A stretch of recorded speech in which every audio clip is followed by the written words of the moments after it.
Buletin Didik 25 November bersama saya Charles Mohan.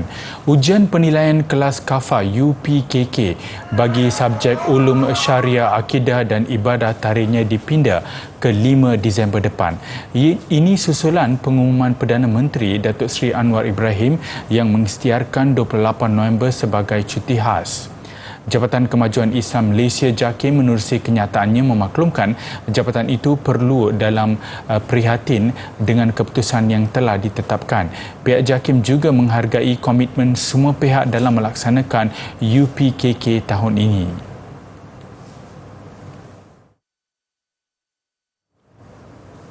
Subjek pendidikan seni visual sering dikaitkan dengan persepsi yang ia hanya melibatkan melukis dan mewarna sahaja. Namun skop subjek berkenaan agak luas dan bukan hanya tertumpu kepada dua perkara itu semata-mata. Itulah yang cuba diketengahkan oleh salah seorang cikgu juara digital 2022 mewakili subjek pendidikan seni visual Atilia Kazali dari Sekolah Menengah Kebangsaan SMK Wangsa Maju Seksyen 2 Ibu Negara. Menurutnya, sebagai guru subjek tersebut untuk tingkatan 5, terdapat sebanyak 8 tajuk atau bidang yang perlu dikuasai pelajar termasuk lukisan, cetakan dan arca. Ia merupakan antara cabaran yang dihadapinya, terutama sepanjang sesi pengajaran dan pembelajaran di rumah PDPR semasa pandemik COVID-19. Bagaimanapun, Atilia Kazali berjaya membuktikan hasil usaha kerasnya dapat membantu meningkatkan kemenjadian murid sekaligus menaikkan martabat subjek pendidikan seni visual. Semasa saya apply cikgu juara digital, sebenarnya kita bukan nak title apa-apa cikgu ni. Kita nak kemenjadian murid di sekolah. Itu yang kita nak capai. A minus, A plus. Kita nak itu yang dinaikkan setiap tahun. Because kita nak grade purata mata pelajaran kita sentiasa mengecil. Mengecil tu maknanya kita ada kualiti yang tinggi. Bukan mengecil means mata pelajaran tu tak bagus kan. Dalam pada itu, beliau turut mewujudkan beberapa inovasi pembelajaran yang banyak memenangi anugerah baik di peringkat kebangsaan maupun antarabangsa. Antaranya ialah kit mantul seni 5. Okey, kit mantul seni 5 tu dia adalah satu sistem pembelajaran inovatifkan diri yang saya mengaplikasi ataupun ambil sedikit elemen asas sains komputer dan masukkan ke dalam kit pembelajaran tersebut.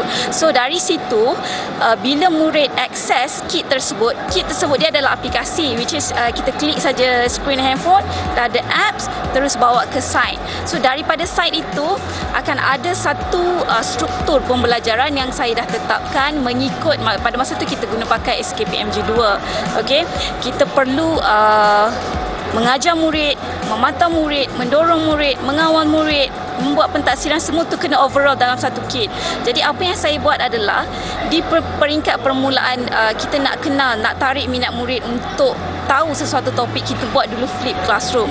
So ada video-video flip classroom yang dibuat oleh murid itu sendiri. Jadi bila murid, sesama murid yang buat video mengajarkan kawan dia lagi berminat untuk tengok. Tambahnya, pameran secara dalam talian turut menjadi antara inovasi yang diwujudkannya untuk menggalakkan penglibatan pelajar dalam subjek pendidikan seni visual. Ia bukan saja dapat diakses oleh pelajar tetapi juga pihak ibu bapa dan guru lain. Ini menyebabkan pameran itu bukan saja menjadi platform perkongsian hasil projek pelajar, malah merupakan medium bagi orang ramai untuk memberi kritikan membina yang bakal meningkatkan keyakinan diri pelajar berkenaan. Kadar kebolehpasaran graduan Universiti Teknologi Malaysia UTM naik sehingga 97.9% pada tahun lalu. Peratusan itu adalah yang tertinggi dicatatkan dalam kalangan universiti awam di Malaysia. Naib Chancellor UTM Profesor Datuk Dr. Ahmad Fauzi Ismail berkata, daripada jumlah itu sebanyak 31.2% graduan menerima gaji premium iaitu 4,000 ke atas. Ini membuktikan UTM mampu menghasilkan graduan holistik seperti yang digariskan oleh Kementerian Pengajian Tinggi. Selain itu, UTM juga diiktiraf sebagai Employers Preferred University dengan penarafan 6 dan 5 bintang dalam pelbagai bidang oleh Talent Bank National Graduate Employability Index. Tanpa Profesor Datuk Dr. Fauzi, UTM telah mendapat pelbagai penarafan, antaranya berada di kedudukan pertama di Malaysia dalam QS World University Rankings by Subject 2022 bagi kategori Architecture, Built Environment dan Engineering, Civil and Structural. Meskipun penarafan seumpama itu penting, UTM amat menitik berat terhadap aspek kemenjadian seseorang graduan secara holistik dan tidak fokus semata-mata kepada aspek akademik sahaja. Beliau mengingatkan kepada graduan aspek sosial diri dan emosi turut dinilai oleh majikan apabila mendapat pekerjaan. Hari pertama Datuk Seri Anwar Ibrahim memulakan tugas secara rasmi sebagai Perdana Menteri ke-10 diakui sibuk dan berdepan pelbagai isu yang perlu diselesaikan. Datuk Seri Anwar menyatakan komitmen untuk menjadikan isu kos sara hidup sebagai keutamaan kerajaan perpaduan pimpinannya bagi mengurangkan beban dialami rakyat ketika ini. Serentak itu, satu pertemuan dengan agensi dan jabatan berkaitan akan diadakan selewat-lewatnya Isnin ini bagi membincangkan isu kos sara hidup termasuk harga barang.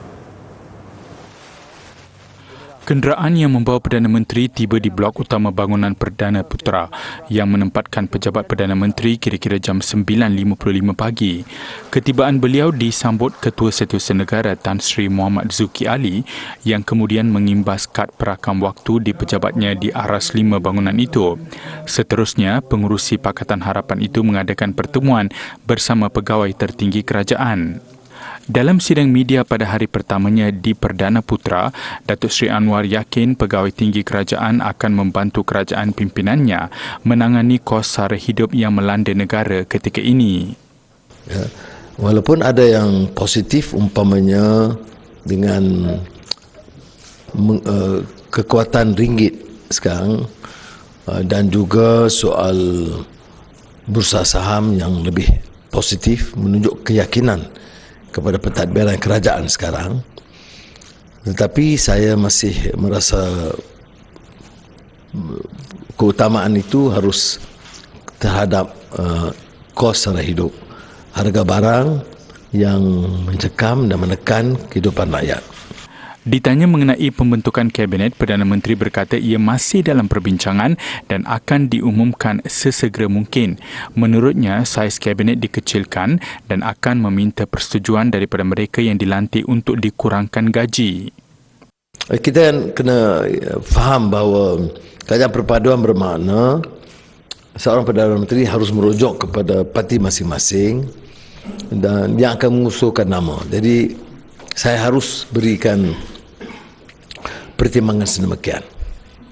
Sementara itu, Ahli Parlimen Tambun itu tidak mempertimbangkan untuk memegang portfolio Menteri Kewangan buat masa ini dalam kabinet yang akan dibentuk.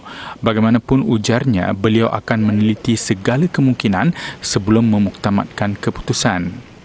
Datuk Seri Anwar, 75 tahun, mengangkat sumpah sebagai Perdana Menteri ke-10 di hadapan yang di-Pertuan Agong Al-Sultan Abdullah Riyatuddin Al-Mustafa Bilal Shah semalam. Majikan boleh memberikan cuti pada Isnin ini atau menggantikan mana-mana hari lain sebagai cuti umum bergaji kepada pekerja mereka. Ia susulan pengumuman Perdana Menteri berkaitan cuti itu semalam. Kementerian Sumber Manusia dalam satu kenyataan memaklumkan majikan digendaki berbincang dengan pekerja sama ada memilih tarikh itu sebagai cuti umum atau menggantikannya dengan tarikh lain. Sekiranya tiada penggantian, pekerja yang bekerja pada tarikh itu layak menerima kadar gaji bagi cuti umum. Jelasnya, cuti itu telah diisytiharkan di bawah Akta Hari Kelepasan 1951, Akta 369. Jelasnya, cuti itu telah diisytiharkan di bawah Akta Kelepasan 1951, Akta 369 yang juga cuti umum yang diperuntukkan kepada pekerja di sektor swasta menurut Akta Kerja 1955. Justru majikan digesa untuk memenuhi pemberian hari cuti umum tambahan itu kepada pekerja.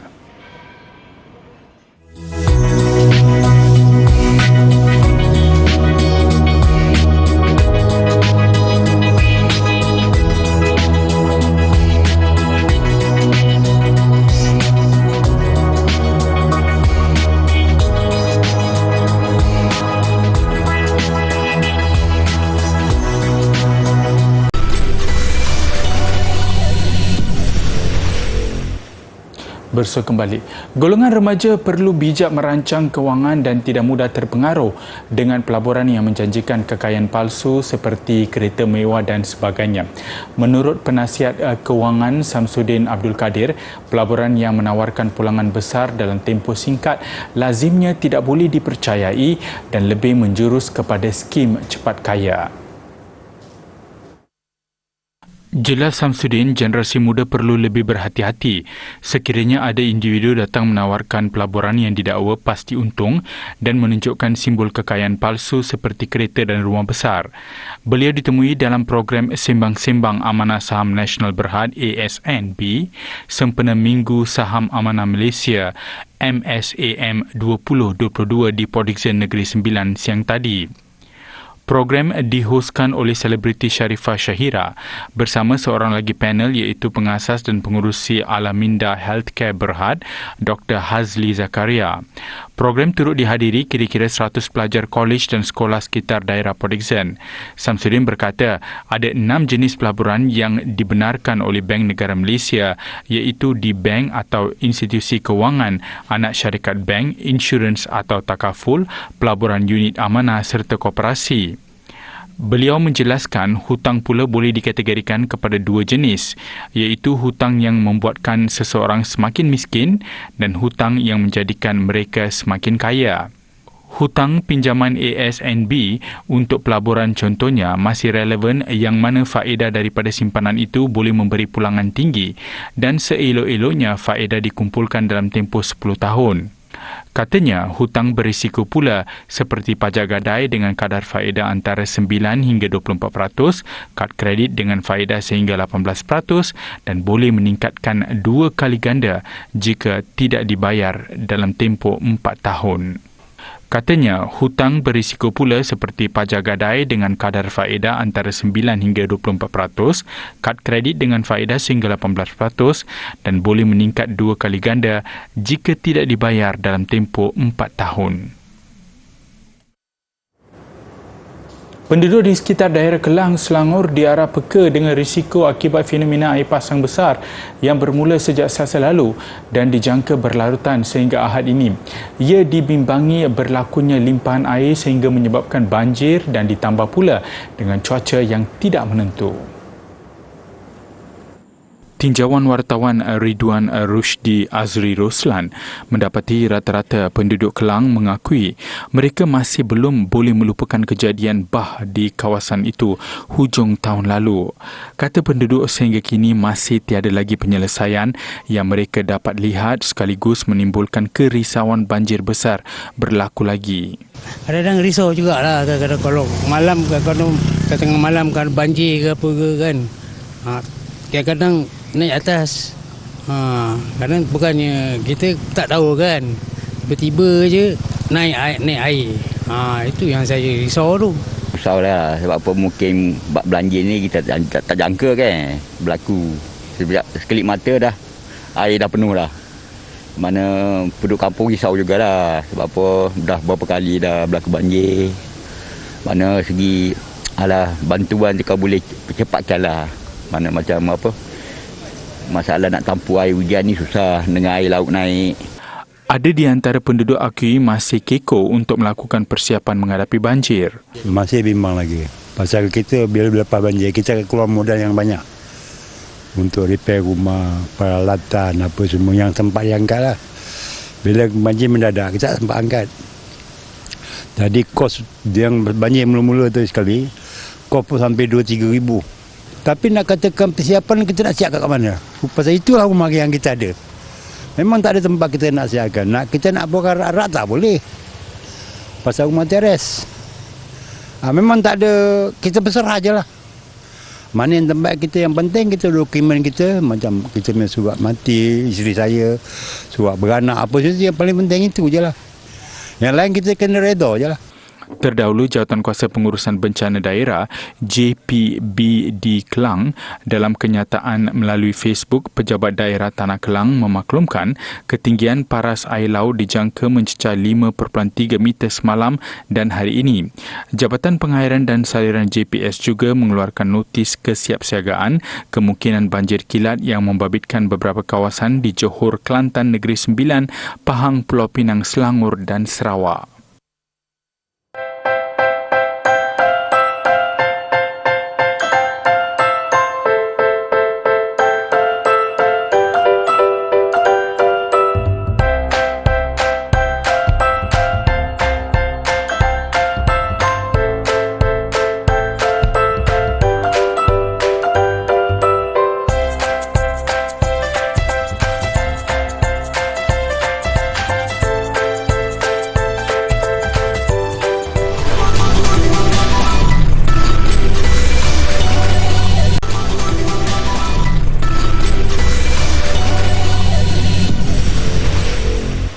Bersua kembali. Seperti kebanyakan negara lain, tukang kraft barang kemas di Sudan turut berdepan isu lambakan barangan kemas import. Ia menyebabkan ramai daripada mereka terbabit mula mencuburi bidang lain. Pemilik galeri barang kemas yang juga pereka dalaman, Nesrin Omar Sulaiman Koko berkata, orang ramai mula kurang membeli barang kemas ekoran masalah ekonomi merudum. Kerana terdesak, sebahagian daripada mereka melebur barang kemas khususnya yang diperbuat daripada emas atau perak. Ini menyebabkan nilainya sebagai barang warisan hilang dan kembali menjadi emas atau perak mentah. Tambah Nesrin, ketika ini beliau sedang mengumpulkan barang kemas unik di seluruh Sudan bagi mempertahankan keunggulan rekaannya. Katanya, banyak barang kemas berasal dari negara itu kini dibuat di luar negara sebelum diimport semula ke negara itu dan dijual pada harga murah. Beliau tambah kecewa apabila ada pengantin perempuan yang memakai pakaian dari luar seperti Maghribi dan India pada majlis perkahwinan mereka. Menurutnya, seni dan barang kemas Sudan berusia lebih 7,000 tahun dan kerap menggunakan lambang bulan sabit. Sebagai seorang artis, beliau bertanggungjawab untuk mempertahankan budaya Sudan. Demi menyelamatkan nyawa dan meskipun bekalan elektrik terputus, sekumpulan doktor Ukraine masih meneruskan pembedahan jantung ke atas seorang kanak-kanak di Hospital Kiev. Kejadian berlaku selepas serangan peluru berpandu tentera Rusia merosakkan infrastruktur Ukraine sehingga menyebabkan bekalan elektrik turut terpotong. Visual dirakam oleh pakar pembedah kardio Boris Todorov yang turut sama terlibat dalam pembedahan itu. Menurut Todorov, mereka terpaksa menggunakan kuasa daripada generator ketika meneruskan pembedahan itu. Tambahnya, serangan oleh tentera Rusia mengakibatkan wilayah Kiev dan seluruh kawasan lain di Ukraine terputus bekalan elektrik. Sekurang-kurangnya 10 orang terbunuh. Kanak-kanak antara mangsa paling ramai tercedera dalam kejadian gempa bumi di Cianjur, Jawa Barat, Indonesia Isnin lalu. 271 orang disahkan terkorban setakat ini. 80 buah sekolah terjejas. Kebanyakan mangsa tercedera akibat ditimpa runtuhan. Di pengajian. Lagi ngaji. Angka rasmi meletakkan seramai 2,043 orang cedera akibat gempa bumi itu. 981,500 isi rumah dan infrastruktur rosak, antaranya termasuk sekolah agama. Kalau dibilang belum milas ya, mungkin belum ya. Soalnya anaknya baik, dia suka nurut sama orang tua. Kalau disuruh sholat, dia suka melaksanain sholat. Kalau disuruh-suruh, dia nggak pernah bilang nggak mau. Orangnya baik, soleh. Alhamdulillah. Makanya saya mungkin belum bisa mengikhlaskannya, tapi insya Allah saya ikhlas. Dan itu Gempa berlaku pada jam 1.21 tengah hari, waktu tempatan ketika orang ramai sedang sibuk melakukan pelbagai aktiviti. Dan meskipun gempa berukuran sederhana 5.6 skala Richter, tetapi kedudukannya cuma 10 km dalam, telah menyebabkan kerosakan yang amat ketara. Kalau dalam metode madrasah mungkin belum pernah ya. Karena kan kalau gak ada gempa paling kecil-kecil, paling disuruh ayo keluar gitu. Tapi mungkin saya pastikan waktu sekolah di sekolah dasarnya, di SD-nya pasti diajarkan sama guru-gurunya kalau ada gempa pasti harus keluar, buat cepat keluar. Kalau yang kecil harus tunduk apa gimana gitu. Sedangkan kan ini gempanya langsung besar, jadi kami tidak bisa apa-apa juga gitu. Kerajaan Indonesia mengumumkan mangsa akan menerima maksimum RM50 juta atau RM14,600 setiap seorang untuk membaiki rumah mereka yang rosak. Hai adik-adik, artifak pilihan kita pada hari ini adalah scroll kaligrafi Sini. Apakah itu Sini? Sini adalah tulisan kaligrafi yang berasal dari perkataan Arab iaitu Sin yang bermaksud Cina. Penulis hot Islam di China menulis di atas scroll kertas dengan menggunakan berus lukisan tradisional China. Kaligrafi seperti ini akan dilukis di atas kertas atau lembaran kain sutera. Contoh terawal tulisan Sini adalah dari dinasti Ming yang boleh didapati di mihrab masjid di China.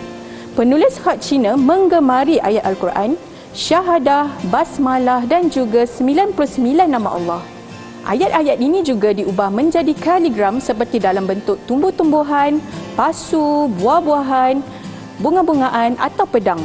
Tahukah adik-adik, sebahagian daripada hasil karya ini boleh mencapai sehingga 100 kaki panjang. Gulungan scroll ini akan dibentangkan dari kanan ke kiri sedikit demi sedikit untuk digantung pada dinding.